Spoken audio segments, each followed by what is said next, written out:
అందరికీ నమస్కారం అండి. మేము ఈరోజు మా పాత వెంచరు ఫామ్ ల్యాండ్ అంటే మాది, ఇది మొత్తం మాది కాదు, వెంచర్ అండి. అందులో మేము జస్ట్ కొంచెం ఒక ప్లాట్ లాగా తీసుకున్నాము. అక్కడికి వెళ్ళామన్నమాట. చాలా డేస్ అయింది వెళ్ళి, ఎలా ఉందో చూద్దామని వెళ్ళాము. అయితే అక్కడ చెట్లు మటుకి చాలా పెద్దవి అయినాయి.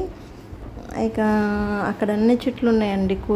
ఏమంటారు, ఫ్రూట్స్ అండ్ కదమ్మం చెట్లని అన్నీ ఉన్నాయి. మొన్న షార్ట్ వీడియో పెట్టే కదా కదమ్మం చెట్లని, చాలా బాగుంటుంది ఈ వెంచర్ కూడా. అయితే అక్కడికి వెళ్తుంటే అక్కడ చెప్పారనమాట మేకలు ఉన్నాయి అంటే, సరే ఊరికే చూద్దామని వెళ్ళాము.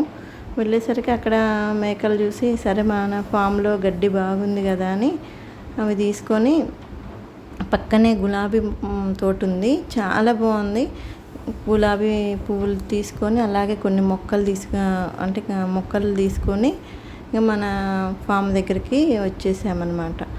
ఫామ్ దగ్గరికి వస్తే మేకలు కొంచెం కొత్తగా ఉన్నాయి కదా, ఒక 1 అవర్ అట్లా కొత్తగా అలా భయపడ్డాయి. తర్వాత అలవాటు అయిపోయి మంచిగా తిరుగుతున్నాయి అన్నమాట. తిరిగి గడ్డి తింటూ ఉన్నాయి. అలాగే పాలకూర వేసాము కదా, ఈసారి చాలా బాగా వచ్చింది. జీవామృతం చల్లి తర్వాత పాలకూర వేసేసరికి బాగా వచ్చింది. అదే కట్ చేస్తున్నా. ఇక పాలకూరను కొత్తిమీర కొంచెమే కోసాను. పాలకూర అయితే బాగా వచ్చింది. ఇక పాలకూర కోసేసి ఇంటికి స్టార్ట్ అయిపోయామన్నమాట. అంతేనండి ఈరోజు వీడియో. Thank you.